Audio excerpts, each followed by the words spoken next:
지난주 국민의힘 신임 원내지도부 구성이 완료가 됐죠. 또 내일부터는 김민석 국무총리 후보자 인사청문회도 이틀 연속 열리게 됩니다. 어제 이재명 대통령 취임 후 처음 여야 교섭단체 대표의 첫 회동도 있었고요. 자, 주요 정치 이슈가 많습니다. 국민의힘 김대식 의원을 연결해 들어보겠습니다. 의원님 나와 계시죠? 예, 안녕하십니까. 네, 안녕하세요. 예, 자, 고맙습니다. 이재명 대통령과 여야 지도부 오찬 회동이 어제 있었잖아요. 예. 전체적으로는 어떻게 보셨어요? 그러니까 첫 대면이잖아요. 예. 제가 쭉 이제 방송으로 지켜볼 수밖에 없었는데 네. 좀 신중한 기류가 좀 읽혀졌고요. 예. 또 첫 술에 배부를 수는 없죠. 예. 우리 국민은 뭐 경쟁보다 민생을 원하고 있지 않습니까? 그렇습니다. 네. 대통령과 여야가 이렇게 마주 앉았다는 자체가 저는 큰 의미가 있다고 보고요. 그래요. 예. 그 다음은 이제 결과 아니겠습니까? 네. 만남 자체보다. 예. 그래서 협치가 진정한 어떻게 보면 의미를 갖기 위해서는 네. 대통령께서 첫 이렇게 여야 대화 이런 부분에 초심을 잃지 않고 좀 시간이 되는 대로 여야가 좀 꾸준한 대화를 했으면 좋겠다 이런 생각이 드네요. 네. 어제 보니까 이제 모두 발언이 공개가 됐어요. 보니까 이재명 대통령이 3분 30초 정도 얘기했는데 김비대위원장, 김용태 비대위원장 또 송호수 원내대표 작심 발언을 쏟아냈거든요. 첫 회동이었는데 좀 너무 대립각을 세운 것 아니냐라는 이야기도 있었어요. 그럴 수도 있죠. 그런데 우리 또 우리가 이제 여당을 하다가 야당이 됐고. 그리고 이제 거대 여당으로 바뀌었지 않습니까? 네. 어떻게 보면 행정, 입법 본인들은 아니라고 해도 뭐 사법까지 이 3권이 어떻게 보면은 쏠림 현상이 있기 때문에 우리 소수 야당으로서는 이왕에 만난 김에 대통령께 할 이야기는 좀 해야 되겠다 하는 그런 의지가 많이 좀 담겼지 않겠나 이렇게 생각하고 그거는 뭐 개인적인 의견이라기보다도 우리 국민들이 원하고 바라는 문제다 이렇게 바라봤으면 좋겠다 이렇게 생각이 듭니다. 네. 앞으로도 자주 만남이 이루어졌으면 좋겠더라고요. 그런 같은 생각이시죠? 그렇습니다. 저는 여야가 또 뭐 개인적인 그건 없지 않습니까? 협치를 하고 또 국민들에게 이렇게 여야가 한 테이블에서 앉아서 식사하면서 대화하는 자체는 어떻게 보면 좀 안정성을 주는 거거든요. 국민들이 믿고 뭔가 정치인들이 하려고 하는구나 하는 그런 모습도 보여줄 수 있기 때문에 저는 가급적이면은 자주 하기는 어렵겠지만은 그래도 현안 문제가 있을 때는 머리를 맞대고 이렇게 자주 앉아서 대화했으면 참 좋겠다 이런 생각. 어제 그래도 참 보기가 참 좋더라고요. 자, 이제 대화의 내용을 좀 집중적으로 물어보겠습니다. 어제 대화 소재 가운데 하나가 이제 김민석 국무총리 후보자에 대한 이야기였는데요. 인사청문회가 내일 이제 시작이 되고요. 증인 채택이 아직도 안 됐어요. 왜 이렇게 증인 채택이 어려운 거예요? 그래 현재까지 증인 채택은 아무도 없지 않습니까? 솔직히 우리도 이재명 정부의 성공을 위해서 지금 또 허니문 기간이고 이재명 대통령 시간이 아니겠어요? 가급적이면은 저는 협조해야 된다고 생각을 합니다. 다만 인사는 그 정권의 얼굴 아니겠습니까?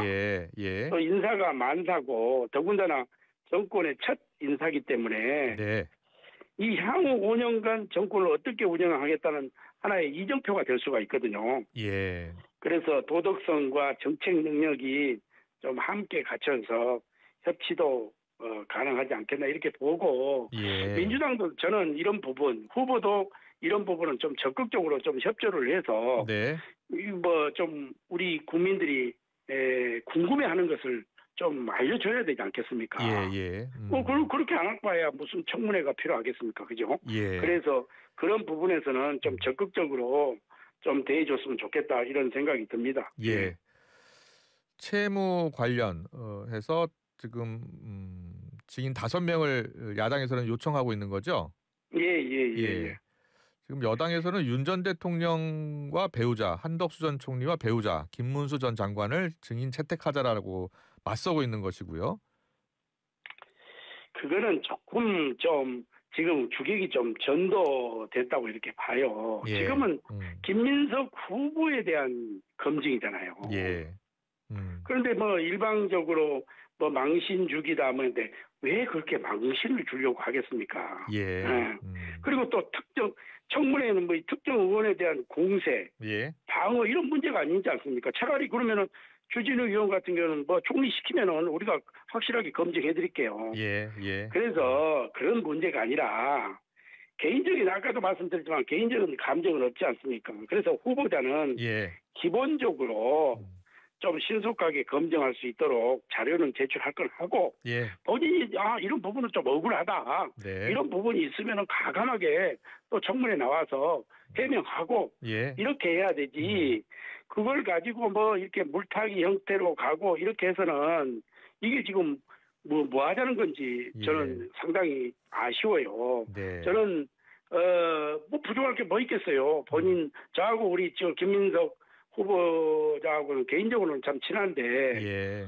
뭐 본인이 그동안에 걸어왔던 길이 참 어렵고 힘든 길을 걸어왔잖아요. 예. 예. 그러면은 이러한 부분은 이렇다는 것을 좀 과감하게 솔직하게 좀 겸손하게 비춰주면 좋겠다 이런 생각인데 이게 지금 잘못하면 이게 맹탕 청문회로 이렇게 될 가능성이 또 있어요. 예. 그러니까 그래서는 안 되지 않습니까? 예. 그래서 우리 국민들이 최소한의 그 정도로는 됐다. 예. 이렇게 이해할 정도만 해줘도 충분하지 않나 이렇게 생각을 하는데 처음부터 아예 자체를 예. 이렇게 깡그리 무시하는 이런 형태가 된다고 하면은 어떻게 이렇게 청문회를 하겠습니까? 차라리 없는 게 낫겠지 뭐. 예.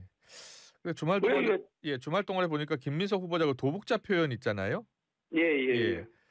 이 부분을 놓고 그 논문에 쓴 내용인데 이 표현은 민주당에서는 사전에 보면 아무 문제 없는 표현이다라고 주장하고 있거든요. 국민의힘은 왜 문제가 되고 있다는 거예요? 그래서 저는 저도 뭐 학자 출신이니까. 예. 그런데 이게 논문에서 용어 자체가 제가 그 논문을 읽어보지 않았기 때문에 제가 예. 이렇게 구체적으로 이야기하는 것은 적절치 않고요. 네. 그러면 이제 중국에서 지금 쓴 거 아닙니까, 그죠? 예. 그래서 그 표현 자체가 제가 직접을 못 봤기 때문에 좀 뉘앙스 자체가 좀 다를 수는 있어요. 예. 그런데 제가 그 논문을 빨리 구해가지고 한번 보려고 합니다. 그래요. 예. 근데 어떤 뉘앙스로 그거를 썼는지 전후를 한번 따져봐야 되겠죠. 그 부분. 네, 알겠습니다.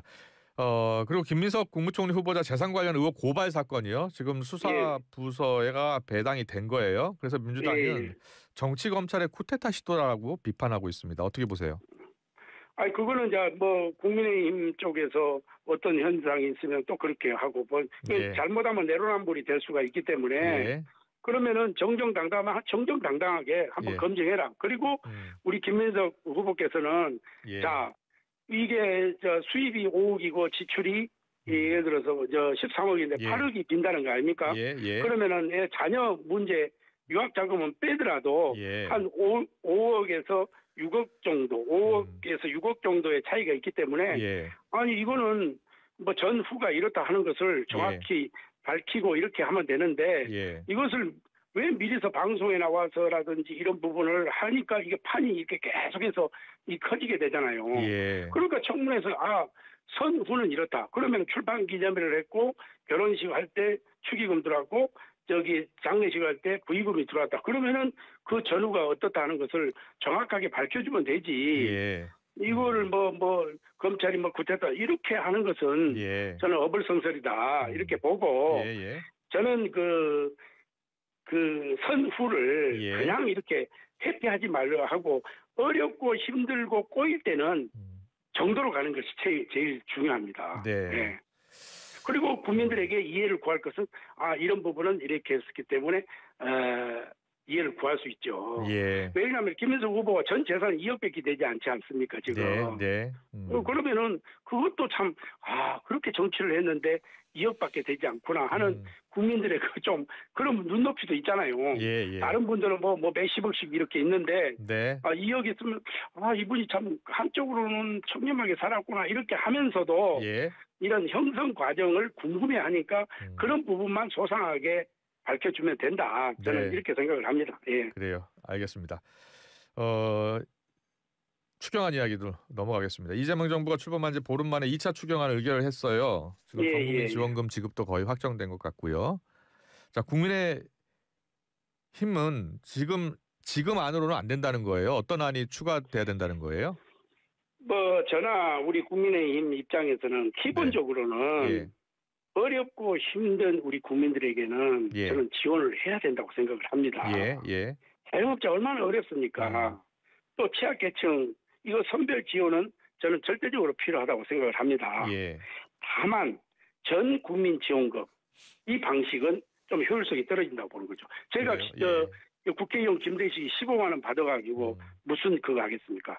그래서 이 효율성이 떨어지기 때문에 한국개발연구원 있죠. 여기에 이 연구에 따르면은 지난 과거 코로나 당시에도 우리가 전 국민 지원금을 해줬지 않습니까? 그랬죠. 예. 그러니까 그 소비 창출 효과가 있냐 없냐 이렇게 보니까 20%에서 40% 이를 정도로 아주 제한적이었다 이거죠. 그에 비해서 지금 전 국민 민생 지원금 규모가 지금 13조 2천억 아닙니까? 이게 넘는 예산인데 올해만 해도 국가 채무가 1,300조보다 그러니까 작년에보다 105조가 늘어나는 거예요. 그러니까 이게 이제 어떤 현상이 있냐면은 GDP 대비 사실상 마지노선이 50%를 넘기면은 국가가 굉장히 위험해집니다. 그래요. 그래서 지금 현재 49%까지 지금 차고 올라왔기 때문에 어렵고 힘들고 자영업자들 정말 아무리 노력을 해도 안 되는 이런 분들은 지원해야죠. 그러나 상위 계층에는 꼭 굳이 지원하지 않아도 되는 거 아니에요? 그래서 그런 것을 우리가 선별하게 해서 보편적 복지보다는 선택적 복지로 가는 것이 맞지 않나 하는 생각입니다. 지원하자는 게 아니고. 알겠습니다. 선택적 복지를 좀 더 해야 한다는 말씀 해주셨고 그렇습니다. 우리나라 재정 상태도 좀 고려해야 된다는 점도 말씀해 주셨습니다. 우리도 계속 해주고 싶지요.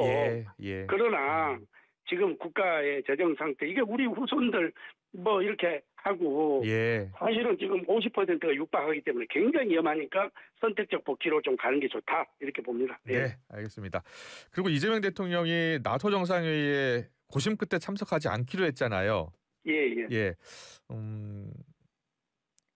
지금 자유진영 공조 제약인 기회를 놓친 것 아니냐라고 국민의힘에서는 비판하고 있던데요. 어떤 생각이세요? 저는 국제사회에서 문제 해결을 위해서는 외교와 대화의 중요성이 정말 중요합니다. 지금 지난번에 사실은 G7 회의에 우리가 초청을 받아서 갔지만은 트럼프 대통령도 못 만났고 사실은 그거는 초청국이지 G7 우리가 멤버는 아니지 않습니까? 그래서 나토 회의는 이럴 때 지금 현재 중동 문제 여러 가지 현안 문제가 있기 때문에 저는 국내 문제도 굉장히 중요하지만은 국내 문제보다 지금은 우리가 외교적인 이런 협상 문제가 더 중요하다고 생각을 해요. 그래서 웬만하면은 지금 그렇게 결정을 하셨더라고 하더라도 좀 국제사회 공조 이런 우리나라의 국익 외교 이런 문제에 있어서는 적극적으로 저는 나토 회의에 참석을 하셔서 그래서 다양한 국익 외교를 펼쳐야 된다. 저는 이렇게 생각을 합니다. 국제사회에서는 우리나라를 어떻게 평가할까요? 지금 현재 그동안에 개헌과 탄핵의 국면에 있어서 우리 국가 신용도가 지금 27위까지 지금 떨어졌잖아요. 이런 문제는 굉장히 참 좋지 않는 문제거든요. 이럴 때 우리 이제 한국의 민주주의가 그 개헌과 이 탄핵을 거치면서도 이렇게 민주화의 회복력이 빠르다. 네. 그래서 내가 선출됐다. 예, 예. 이렇게 해서 국제사회에서 좀 알리고 네. 좀 그 친밀감을 좀 유지하면서 예. 좀 적극적인 외교를 펼친다고 하면은 저는 우리 국익이 뭐 경제적으로 탑10 안으로 들어갈 정도로 우리가 성장을 했기 때문에 예. 조금만 더 노력하면은 네. 다시 원상 회복이 되지 않겠나. 저는 이렇게 생각해서 우리 이재명 대통령께서 네. 그보다 더 국내 현안이 지금 이 중요한 것은 현재 보이지 않기 때문에 예. 오히려 외교 무대에 가서 적극적인 외교 활동을 해줬으면 좋겠다 하는 것이 우리 야당의 입장이고 김대식 국회의원의 생각이다. 이렇게 말씀을 드립니다. 알겠습니다. 당내 상황으로 바로 넘어가겠습니다. 국민의힘이 지금 대선에 패배한 지 3주가 지났는데도 당 쇄신 방향을 제대로 결정하지 못하고 있다는 비판이 있습니다. 어떻게 생각하십니까? 예, 우리가 좀 반성을 많이 합니다. 네. 그리고 또 옥동자를 탄생하기 위해서는 산모의 진통이 있듯이 지금 선거 패배를 하고 나서는 한 몇 개월 동안은 그런 혼란이 역대적으로 보면 와 있었어요. 서로가. 왜냐하면 우리가 국민에게 지지를 받지 못했기 때문에. 네. 그래서 당 리더십 공백이 있기 때문에 조기에 수습하는 것이 민심 회복의 출발점이라고 보고요. 국민의 목소리를 대변할 수 있는 다양한 분들이 좀 나와서 좀 당의 혁신을 좀 이끌어줘야 된다 이렇게 생각을 합니다. 지난번에 우리가 이제 초선 의원 모임, 재선 의원 모임 이렇게 중진 의원 모임을 했지만은 대부분이 빠른 시일 안에 전당대회를 하자 하는 데는 대체적으로 공감을 하는 것 같아요. 그러나 지금은 3특검법이 지금 통과됐고 민주당이 8월 지금 초에 전당대회가 있지 않습니까? 그렇습니다. 저는 개인적으로 상대의 패를 보고 조금 우리는 늦춰도 저는 괜찮다 이렇게 생각합니다. 그 동안에 우리는 다양한 우리 국민들의 의견, 전문가들의 의견을 듣고 우리가 또 어떻게 보면은 고통뿐만 아니라 여러 가지 우리의 나름대로의 조금 이 개혁도 좀 하고 혁신하려고 하는 의지도 좀 보이고 또 고통도 감내하면서 이렇게 가면은 저는 우리 국민들이 우리가 변하는 모습을 보여주면 우리 국민들이 다시 사랑을 해주지 않을까 이렇게 생각을 하고 다만 그 전제 조건으로 우리가 반성이 필요하고 변화가 필요합니다. 알겠습니다. 이거를 우리 국민들에게 정말 진솔되게 보여주는 모습이 이 시점에 필요하다. 저는 이렇게 봅니다. 네. 아니 김대식 의원께는요. 홍준표 전 시장이요. 좀 가깝게 지내시잖아요. 예. 최근에 뭐 하고 지내십니까? 저는 요즘은 연락을 못했습니다. 귀국해갖고도 만나보지도 못했고. 그래서 저는 그 부분에 대해서는 지금 어떻게 지내시는지 모르겠네요. 그래요? 하회에서 귀국한 지 이제 닷새가 넘어가서 최근에 또 SNS를 통해서 입장이 안 나와서 제가 궁금해서요. 저는 연락을 그동안 못했습니다. 그래요? 알겠습니다. 네. 자, 지금 김민석 후보 청문회 보이콧 이야기가 잠깐 나와서 지금 보이콧이 신중하게 검토되고 있는 거예요? 국민의힘 내부에서? 보이콧 거기까지는 지금 가지 않았고요. 그래요? 이게 거기 우리 이제 김민석 후보자가 조금 단순한 해명이 아니라 좀 국민이 납득할 만한 부분이 해명이 필요하다고 보고 이런 그 자산 형성 과정이라든지 이런 게 눈높이에 맞았으면 좋겠다. 얘기냐면 공직사회 전체의 그 도덕성과 직결될 수 있는 중대한 문제라고 생각하기 때문에 우리가 그렇게 이야기하는 거죠. 어떻게 보면 국무총리는 1인지하 만인지상 아닙니까? 대통령 다음에 서열의 헌법기관이기 때문에 이런 것을 우리 야당의 목소리가 그냥 야당의 목소리라는 것이 아니라 우리 국민들의 목소리라고 이렇게 듣고 좀 겸손하게 우리 후보자도 좀 이 청문회에 임해줬으면 좋겠다 이런 부탁의 말씀을 드립니다. 네, 자 민주당은요 김 후보자의 인준안 단독 처리도 지금 검토하고 있는 것으로 전해지고 있습니다. 국민의힘 반대로 청문 보고서 채택이 불발되더라도 이 제적의원 과반 출석의원 과반 찬성 조건이면은 국회 인준을 통과할 수 있는 거잖아요. 어떻게 전망하세요? 아니 그러니까 우리가 끝까지 반대해도 사실상 민주당에서 단독으로 처리하겠다 하면 막을 방법은 없지요. 예, 예. 막을 방법이 없는데 그것이 협치냐, 저는 통합이냐 이거는 아니라고 보고 예. 저는 민주당에서 끝까지 인내를 가지고 예. 통 큰 정치를 좀 해줬으면 좋겠어요. 통 큰 정치를. 이제 집권당이 됐잖아요. 예, 예. 그래서 그동안에 지난 1년 동안에 계속 대립해서 이렇게 왔는데 우리 이재명 대통령이 취임사에서 나를 반대하던 예. 나를 비판했던 분들도 우리 국민이다. 다 대한민국의 모두의 대통령이 되겠다고 이렇게 분명히 말씀하셨기 때문에 네. 집권당은 거기에 대해서 보조를 맞춰주고 뜻을 같이 해야 된다 이렇게 생각을 합니다. 네, 알겠습니다. 오늘 이슈 인터뷰 잘 들었습니다. 국민의힘 김대식 의원과 함께했습니다. 고맙습니다. 감사합니다.